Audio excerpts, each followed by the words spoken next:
তো রামলাল আবারও খেজুর গাছ ভাঙে, সেই খেজুর গাছের শাঁস খাওয়ার জন্য গাছটিকে ভাঙছে। ওই দিকটা লাটাপাটা বলে এই দিকটা ফাঁকার দিকে বের করছে গাছটাকে টাইনে, দিয়ে ফাঁকাটায় বের করে সেই খেজুর গাছের শাঁস খাবে। কারণ গাছটা যেখানটায় ছিল ওইখানটা লাটাপাটা ছিল, সেই জন্যে বাবু গাছটাকে ভাঙে সামনের দিকে বের করলো, ফাঁকাটায় আছে।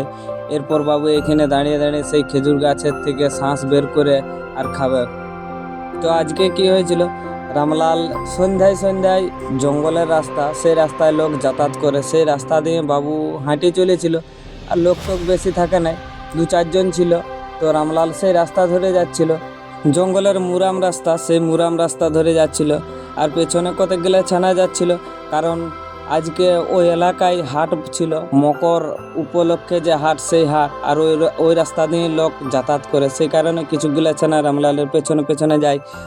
জঙ্গলের কিছুটা রাস্তা যাওয়ার পর একটা লোক সামনের দিক থেকে মোটরসাইকেল নিয়ে আসছে, রামলালের গায়ের দিকে টর্চ মারছে, তবুও ওই লোকটা দেখতে পায়নি।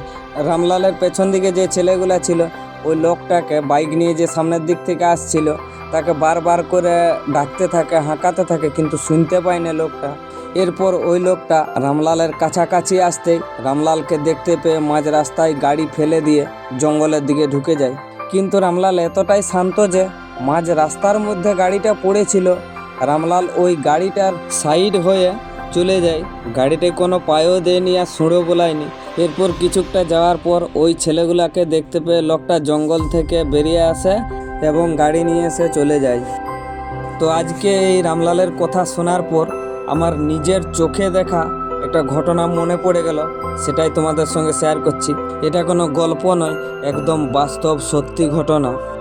তো আজ থেকে প্রায় বছর 3 আগে আমাদের জঙ্গলে হাতি এসছে, প্রায় 20-25টারও বেশি হাতি ছিল।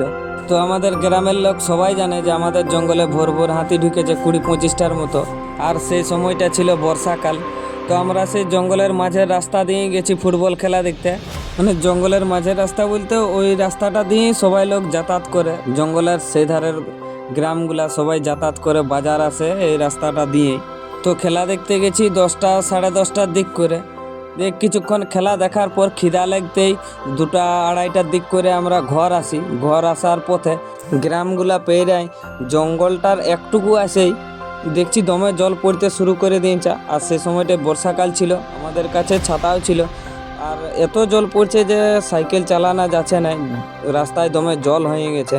আর আভা ডোভা রাস্তা, সেই জন্য রাস্তার এক সাইডে গাছের নিচে আমরা সবাই দাঁড়ায় আছি। আর জঙ্গলের ভিতরে হাতি আছে, তো তাহলে এই দিকটা ফাঁকার ধার বটে, তো এইখানটায় দাঁড়াই। তো সেইভাবে ওইখানটায় দাঁড়াইছিলাম। যে জায়গাটায় আমরা দাঁড়াইছিলাম ওই জায়গাটার থেকে জঙ্গলটার অনেকটা দূর পর্যন্ত সোজা সোজা রাস্তা দেখায়। তো ওইখানে কিছুক্ষণ 10-15 মিনিট দাঁড়ানোর পর 1-2টা হাতি দেখছি রাস্তায় উঠছে। আর সেই সময় দেখছি একটা লোক মোটর সাইকেলে করে আসছে, একটা হাতে মোটর সাইকেল চালাচ্ছে আর একটা হাতে সামনের দিকটা আড়াল করে আর আসছে। কারণ বেশি জোরে জল পড়লে সামনের দিকে তাকাতে পারে না বলে হাতে আড়াল করে করে আর আসছে। 1-2টা করে প্রায় 7-8টা হাতি রাস্তার উপরে উঠে গেছে। লোকটা মানে ও বুঝতে পারে নাই হাতি রাস্তার উপরে উঠে আছে বলে, আর আগের দিকে দূর দিকে তাকাতেও পারে নাই, জল জোরে পড়ছে বলে। আমরা হাঁকাছি, শুনতে পাই নাই জল পড়ছে বলে। তো লোকটা আস্তে আস্তে হাতিগুলার থেকে প্রায় 200 ফুট দূরত্বে চলে এসেছে। তখনও কিন্তু ওই লোকটা সামনের দিকে তাকায় নাই, ওই মাথা নিচে দিকে করে আস্তে আস্তে আসতেছিল। হাতিগুলা 7-8টা হাতি রাস্তায় উঠে গেছিল, কি বুঝলো না সুঝলো, হাতিগুলা ব্যাক আবার সব রাস্তার থেকে নিচে নামে গেল, সাইডেই দাঁড়ায় আছে। আমরা দেখতে পাচ্ছি হাতিগুলা সাইডে দাঁড়ায় আছে। রাস্তার সাইডে বলতে রাস্তার থেকে 20-25 ফুট ভিতর দিকে ঢুকে গেছে, ওইখানে সব হাতিগুলা যাইয়ে দাঁড়াই গেছে। লোকটা তখনও বুঝতে পারে নাই যে রাস্তার উপরে হাতি ছিল, হাতিগুলা রাস্তার থেকে নামে রাস্তার সাইডে দাঁড়ায় আছে।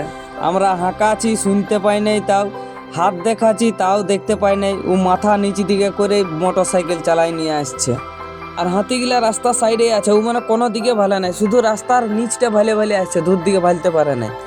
হাতিগুলা দেখছি চুপচাপ রাস্তার সাইডে দাঁড়ায় আছে। লোকটা পেরে আসছিল, দিয়ে আমরা দাঁড় করাইলাম, বলি হাতি আছে, হাঁকাছি, শুনতে পাও নাই, দেখতে পাও নাই। বলছে আমি কিছু বুঝতে পারি নাই, আমি কোনো দিকে তাকাই নাই।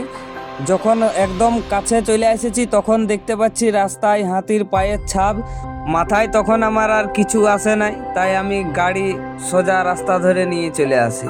ওই লোকটা আমাদের কাছে দাঁড়ায়, কথা বলতে বলতে দেখছি আবারও হাতির দলটা একে একে রাস্তায় সব হাতি উঠতে শুরু করে দিয়েছে। তো বন্ধুরা, আপনাদের সকলের কাছে একটি বিশেষ অনুরোধ, হাতিদেরকে অযথা কেউ উত্তপ্ত বা বিরক্ত করিবেন না, আর হাতিদের গতিপথে কেউ বাধা সৃষ্টি করিবেন না। তো বন্ধুরা, ভিডিওটি ভালো লাগলে অবশ্যই শেয়ার করবেন, আর আমাদের পেজে নতুন হয়ে থাকলে অবশ্যই পেজটিকে ফলো করে রাখুন।